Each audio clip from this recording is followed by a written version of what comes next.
There you are. Let's go. And this is going to be a great Tuesday. I can feel it. Welcome back to the channel. If you're new around here, I'm Jet Ski Chuck, and we try to dive into the creepiest, most disturbing things we can possibly find. 2 things we need to do before we get started. 1, hit that like button. 2, hit that subscribe button. With that being said, this is the most disturbing videos on the internet today. Let's dive in. I had to become a Freemason because you can't get involved in Satanism on the hardcore level without first being a Freemason. That was my official shrine portrait, which they took as part of my initiation. I was ready to become involved in hardcore Satanism. What did that mean? Well, that meant I had to sell my soul to the devil. I had to sign my name on the contract in blood. I had to sign my name in the black book. You gotta understand something. The satanic doctrine here is that hell is not what we believe it is, or what the Bible teaches it is. The satanic doctrine is that hell is this incredible party. It's like a non-stop, all-eternity orgy. So you're brains out, you're listening to rock and roll through all eternity. And it's party hardy time. But before I could get on to Party hardy time. It's party hardy time. It's not worth it. Priesthood of Satanism, excuse me, I had to get 7 people to sell our souls to the devil. The other thing I had to do, and this might astonish some of you, is I had to become a Catholic priest. I had to go back to my original vocation, because you cannot be a satanic priest unless, first of all, you're a Catholic priest. And if that surprises you, I just suggest that you go and you read some of the medieval literature. You'll see that that is in fact the case. They can't reproduce themselves naturally. They can only, yeah, amen, they can only recruit. You know, think of that. That's the way with every cult. If you know someone who's a Mason, or if you yourself are a Mason, realize that when you kneel at the altar of Masonry as an entered apprentice, and you take that oath, you are adopted into the family of Lucifer at that moment. Now, you don't probably know that. I did. But most people don't even know that. And as a result, if you're a Christian, and mind you, there are pastors that are doing this, there are deacons that are doing this, there are countless Christian lay people that are doing this. You cannot serve 2 masters. And if you understood the profound relationship between witchcraft and Freemasonry, you would know what that cord, that cable tow meant, because they've got a rope around their neck. And what that means in witchcraft and the occult is that is a symbol of the umbilical cord of the mother goddess, the Queen of Heaven, linking her to her hidden child. So this guy has just been born again by the Queen of Hell, the consort of Lucifer. Every Mason has this happen to them. And they don't understand the dynamics, probably 99 out of 100, but they still go through it. For context, this video is strictly for entertainment purposes only. None of it is factual. Do your own research on everything. The King of England may actually be descended from real vampires. Watch this. Prince Charles, before he became King Charles III, he said he was descended from Vlad the Impaler, which is who Dracula is. His own record is of saying that. Dracula means son of a dragon, with the A on the end, and it's rooted in Draconta, and Dracon meaning a watcher in Greek. And that's just the tip of the iceberg, because Vlad the Impaler is your typical noble Celt, your noble giant. He's red-haired, he's hazelite, pale-skinned, sensitive to light, educated at the mystery school in Austria, in Vienna, and he's of the bloodlines, and he takes his bloodlines back to a tribe produced by Hercules, Agrathi, and supposedly there are 13 bloodlines that rule the world today, and King Charles is descended from one of these bloodlines. As always, let me know what you think in the comments. King Charles definitely gives those Count Chocula vibes. This man claims our music is programming us in a negative way. Watch this. The chaos on this planet is due to the music that musicians are playing. Hear him out. That they're forced to play by some who just think of money and don't realize that music is a spiritual language, and it represents the people of Earth. The musicians are compelled to play anything. It goes straight to the throne of the creator of the universe, and that is how he sees you, according to your music. Because, see, music is a universal language. And it's almost all negative. What you call a musician to play is what goes to the creator as your personal ambassador. Literally think about most of the music that's on the radio or most of your favorite songs. They're mostly negative. But I actually think this is on purpose and for a reason. And it might actually be to sow chaos. As always, thank you for watching. Let me know what you think in the comments. Stay weak. It makes you think about the Pied Piper. Maybe there's some truth to that story.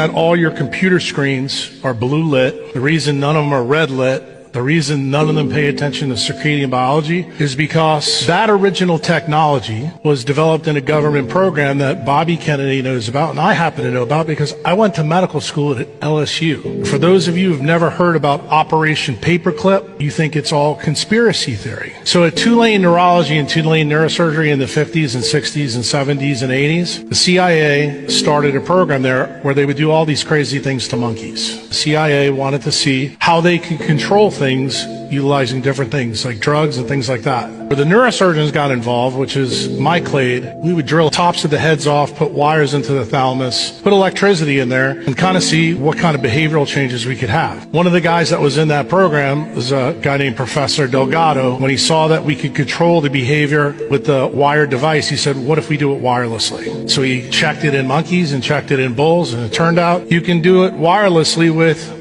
RFID chips and semiconductors. Then the CIA took it to the next level. They said, well, since this is electromagnetic radiation, what if we did it through light through screens? And it turns out you can.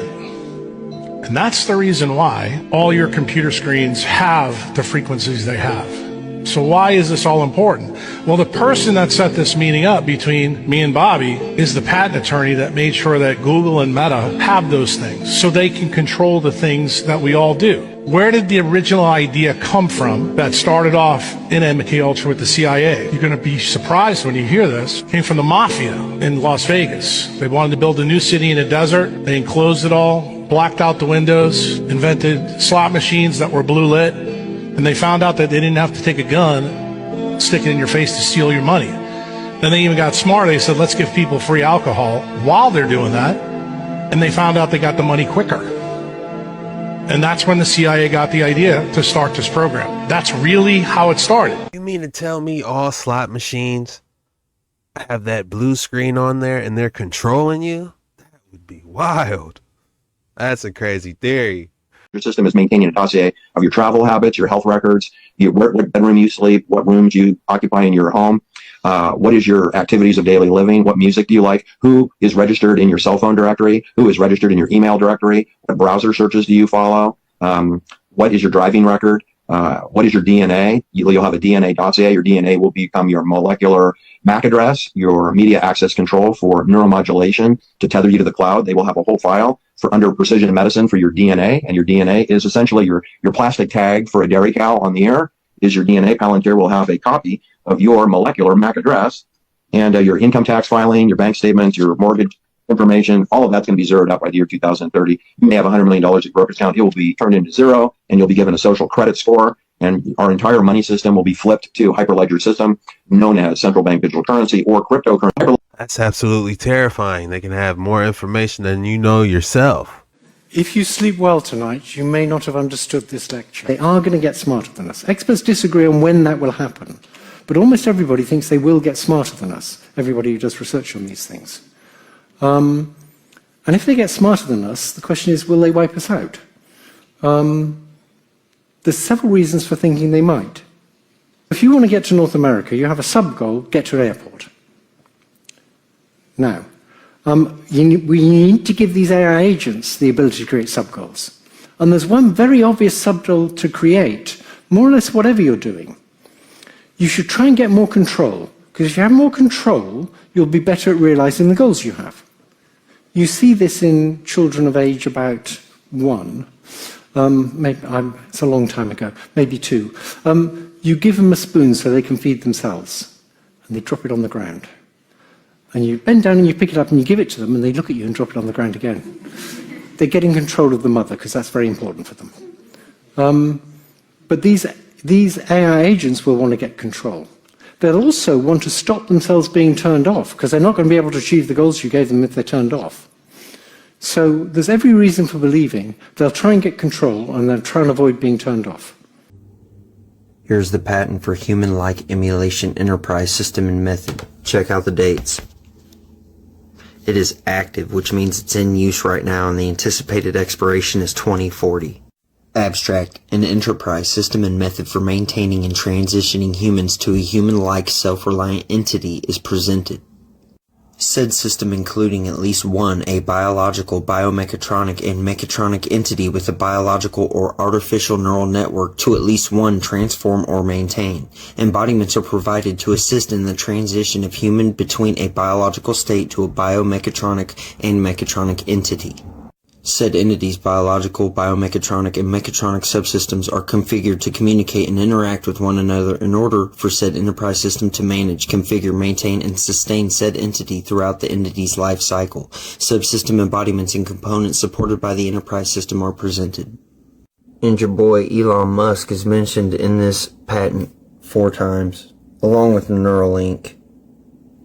Field of invention. This invention relates to a human-like emulation enterprise system and method for building, maintaining, and transferring perceptions between a human biological and a related human-like biomechanical and mechanical system. For instance, recent improvements in enterprise architecture, business systems, artificial neural network mimicking systems, nanotechnology, metamaterials, 3D printing, 5G computing, quantum-safe computing, and fusion reactor electrical power generation systems are incorporated into the present invention. Additionally, the fields of neurology, biology, biometrics, sensor engineering, prosthetic devices, implants, augmented cognition. Guys, this is like some type of evil superhero at work. Did you hear what it said? They're quantum computing. Hold on, y'all. I need to see that. It says they're going to be 3D printing them with nanotechnology, 5G computing, quantum safe computing, and a fusion reactor power generator. Generation. They need a fusion generator just to power this. Oh my goodness. They're trying to build a clone war, aren't they? It's going to be like Star Wars, Clone Wars pretty soon. Incorporated into the present invention. Additionally, the fields of neurology, biology, biometrics, sensor engineering, prosthetic devices, implants, augmented cognition, whole brain emulation, computer science, artificial intelligence, machine learning, deep learning, statistical analysis, fast fusion, computer processing, panoramic imaging, surround audio, blah, blah, blah. You can read the rest of that. If you'd like, you can pause and read the background. I've already read most of that to you. Summary: a human-like emulation enterprise system and method for maintaining and transitioning humans to a supplementary, adaptable, sentient, human-like, self-reliant entity is claimed. Skipping down here because I've said most of this already. It says also claimed are embodiments with human-like general intelligence, superintelligence, general physical, and superphysical capabilities. Enterprise system solutions are claimed that addresses system and design engineering, personal, cultural, societal, political, economic, geospatial, injustice, inequality, and environmental issues.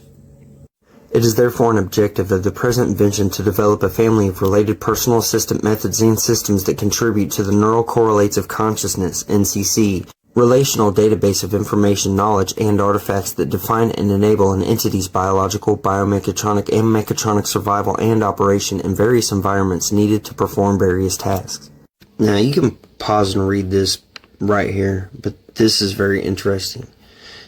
And it can be used to replicate the personal complexities of a specific person so that a biological, biomechatronic, or mechatronic entity may replicate a person to a degree that the recipient biological system can operate as a personal assistant to the user, or allows the user to continue on as an emulation of the parent user after his or her natural biological death, and allows the reconstitution of a like injured, degraded, or destroyed entity that is either a biological, biomechatronic, or mechatronic system.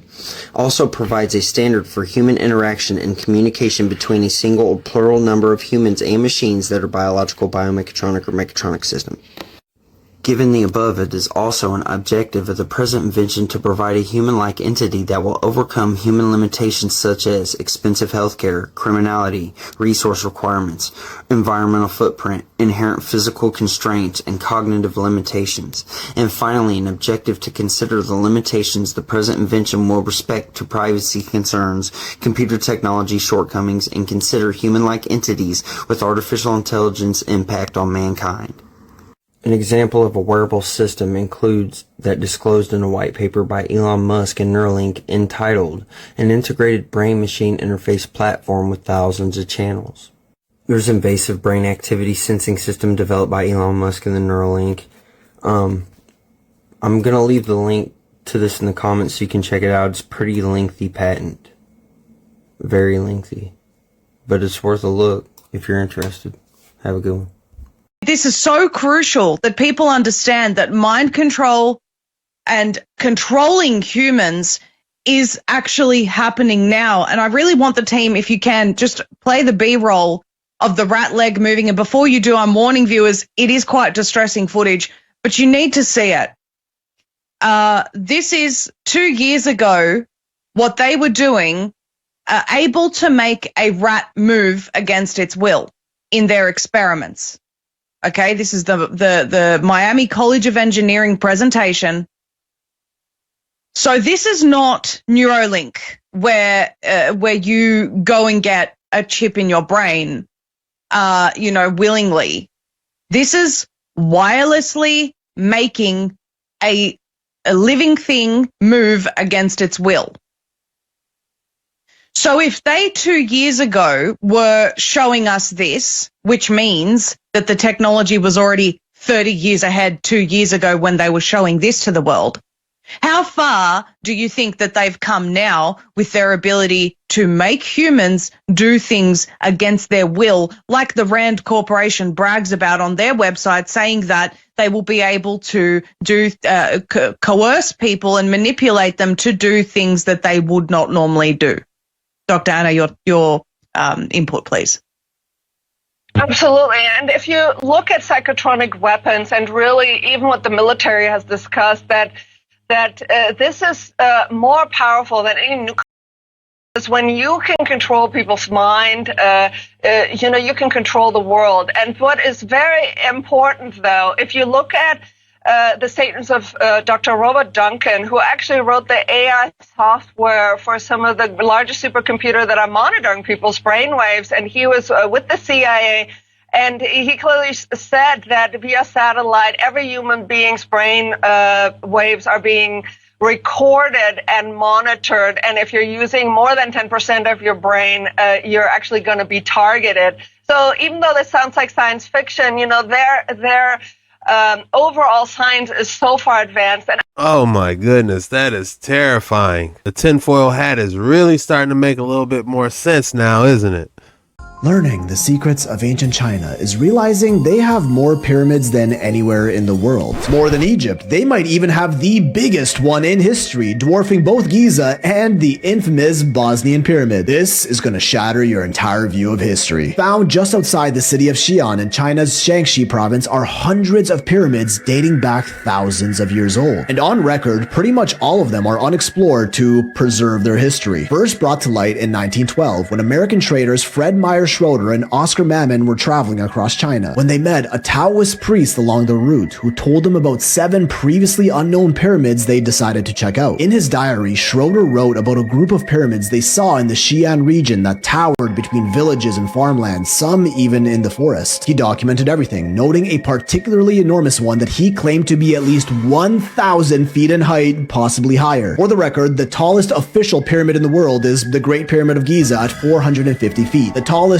unofficial one, the Bosnian Pyramid of the Sun, at 720 feet, which will definitely trigger the Google debunkers. This one in China was allegedly more than twice the height of Giza, which is just unimaginable. It was a mystery for quite a while, thought to be a hoax or a grand miscalculation. But then, in 1945, US Air Corps pilot James Gossman makes an interesting observation. He was flying from China to India when he looks out his window and claims to have seen a gigantic pyramid about 1,000 feet high, with a shimmering white jewel sapphire-like crystal as its capstone, which thus became known as the mythical Great White Pyramid. Just 2 years later, in 1947, Colonel Maurice Sheehan, a director of Transworld Airlines, reported the exact same structure while flying and even took a photo of it. That's 3 separate accounts of the same 1,000-foot pyramids, surrounded by hundreds of smaller ones. Today, almost all of these pyramids are completely covered in grass, and we still don't know what's inside them or even exactly how they were made. Most of them are pretty low, commonly referred to as mounds rather than pyramids, featuring flat tops where other structures were thought to have been built on. And these mounds are confirmed by governments and archaeologists to be legitimate man-made structures, not natural formations. There are hundreds of these pyramid mounds in the region, yet they're almost entirely unexplored, at least to Westerners, as their government restricts study, excavation, and even visiting many of these structures to anyone but their inner circle, with the 1,000-foot Great White Pyramid now commonly regarded as a myth, as no one has formally been able to study it up close. But attempts have been made. In the early 90s, German investigator Hartwig Hausdorff did search for it, but was unsuccessful, as he reported Chinese military meticulously patrolling the exact region it was supposed to be in, which ended his expedition. Strangely too, local farmers are apparently encouraged to plant trees on the pyramids, almost like they're trying to cover them up. In the year 2000, China released a statement saying they've discovered about 400 pyramids in the Shaanxi province alone. Egypt has about 120 confirmed pyramids. Sudan, the official leader of pyramids by sheer numbers in the world, about 250. 400 is more than both of those combined, although many of them are officially considered mounds. Strangely too, while dozens of official news articles reported on this 400 number in 2000, recent reports have scaled that number down to about 40. And the pyramids here are once again lined up with the cardinal directions, northeast, southwest, a common trait among virtually every pyramid in the world. There's a grouping of pyramids whose positioning appears to be just slightly misaligned from the Gemini constellation, but computer analysis determined would be perfectly aligned during the spring equinox of 10,500 BC, suggesting that's when they may have been built. Others are aligned with the Orion constellation, just like the pyramids of Giza in Egypt and the Teotihuacan pyramids in Mexico. 3 different continents, thousands of kilometers apart, all using similar construction patterns, and also happen to be aligned in an almost perfectly straight line with each other on a global scale. Is this an indicator of shared ancient cultural knowledge among these civilizations that we're not aware of? Or perhaps even a singular source that built them all, both of which would be groundbreaking discoveries. And this isn't the first time this correlation was made. In 1785, Joseph de Guines, a French historian, wrote an essay in which we prove the Chinese are an Egyptian colony, bridging a connection between the two cultures based on not only the presence of pyramids, but also similarities in cultural practices and writing styles. Remember, these are all just theories, but please kindly do share your opinions if you disagree. Maybe they were built as tombs, as history suggests, even though many of them lack historic records on their construction. And this doesn't even touch upon the Anlong Mountains further south, which they insist are just natural formations, and like,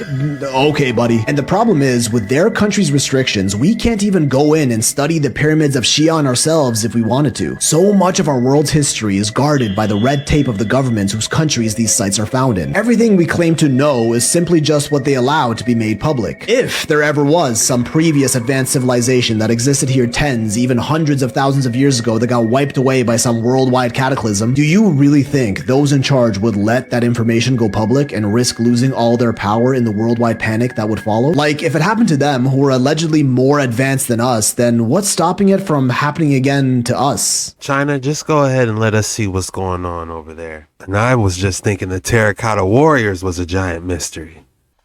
If you thought I didn't have an excellent specimen for you today, think again. This is lopazite, which is a potassium dichromate. Now, it contains hexavalent chromium, which some of you might remember from the movie Erin Brockovich, so it's very toxic. This piece is lab-grown, largely because these very rarely occur in nature. The bright red crystals might look very beautiful, but are actually quite dangerous, as this mineral is actually classified as being carcinogenic. Also, it dissolves at particularly low temperatures and minimal humidity, so if you handle it with, let's say, sweaty hands, you run the risk that comes with handling a carcinogen. Beautiful but deadly. I would have to pass on this one, but I would definitely look at it through this video. Extremely cool. Lab grown, you know, I like the natural, but it is intriguing to look at. Almost looks like something you could mine in a video game or something. If I had to name this, I would name it Minecraft red. That's all we have for today's video. If you made it this far, go ahead and hit me with a Tuesday banger. Drop Tuesday banger in the comments below. When you drop that, that lets me know you're a real one and you made it all the way through the video. And I seriously want to say thank you. Your support means the world to me from the bottom of my heart. I love you guys. With that being said, this was the most disturbing videos on the internet today. See ya later.